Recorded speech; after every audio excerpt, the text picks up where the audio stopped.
અમરેલી જિલ્લાના સાવરકુંડલા તાલુકાના ગ્રામીણ વિસ્તારના ખેડૂતે મિશ્ર પાકની ખેતી કરી સૂર્યમુખી અને ચણાની ખેતી કરી સફળતા મેળવી છે. નમસ્કાર, મારું નામ મહાવીરભાઈ ખુમાન છે. સાવરકુંડલાનો રહેવાસી છું અને મારી ખેતીની જમીન અહીંયા મેવાસા ખાતે છે. અને અમે અત્યારે અહીંયા ચણા અને સૂરજમુખીનું વાવેતર કર્યું છે.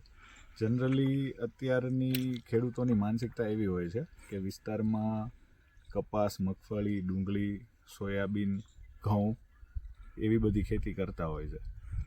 એટલે એ બધી ખેતીની સાથે આપણે આધુનિક યુગમાં કેવી રીતે વધારે ને વધારે પ્રગતિશીલ બની શકીએ અને મોદી સાહેબ આપણા પ્રધાનમંત્રી છે નરેન્દ્રભાઈ મોદી, એમના વિઝનને કેવી રીતે સાકાર કરી શકીએ તે માટે તેને વિચારીને અમે એક નવતર પ્રયોગ કર્યો છે કે જેમાં અમે ચણાની સાથે સૂરજમુખીની ખેતી કરી છે.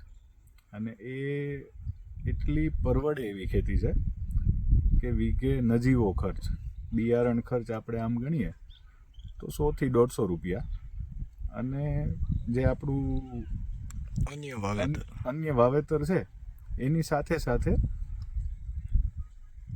ઉછેર થઈ જાય છે એમ. અને કોઈ પણ વધારે પડતી કોઈ સાર સંભાળ કે એવું કંઈ રાખવાની જરૂર નથી હોતી.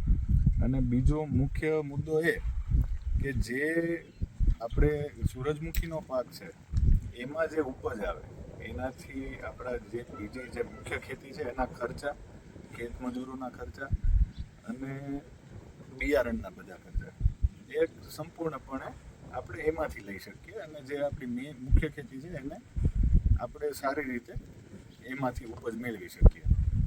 અને જનરલી ચણા સાથે સૂરજમુખી કરવાનું કારણ એ છે કે ચણાની અવધિ 90 થી 110 દિવસની હોય છે અને સાથે સૂરજમુખીની બી અવધિ પાકવાની 90 થી 110 દિવસની હોય છે. અને જે આપણે ચણાના વાવેતર પછી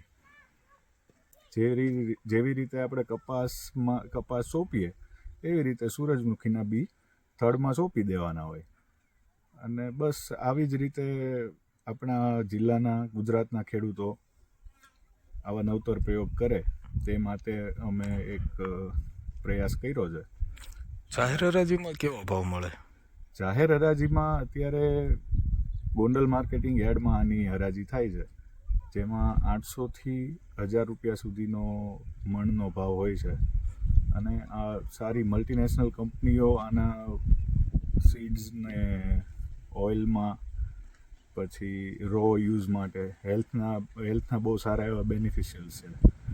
અને આ આપણે પ્રાકૃતિક રીતે ઉગાડીએ છીએ એટલે હેલ્થ માટે બહુ સારી એવી આની ડિમાન્ડ હોય છે એમ.